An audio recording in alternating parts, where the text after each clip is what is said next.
Jimbo দৌড়ে রাস্তার দিকে গেল।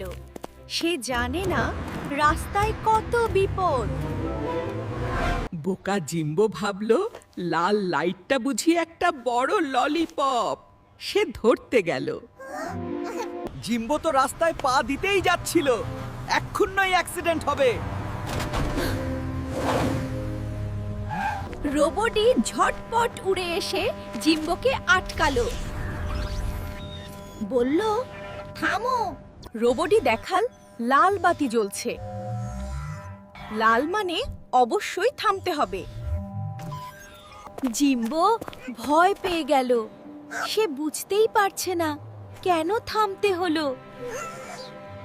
বলো তো ভয়ে চোখ বন্ধ করে ফেললো, হাত থেকে ডোনাটটাই পড়ে গেল।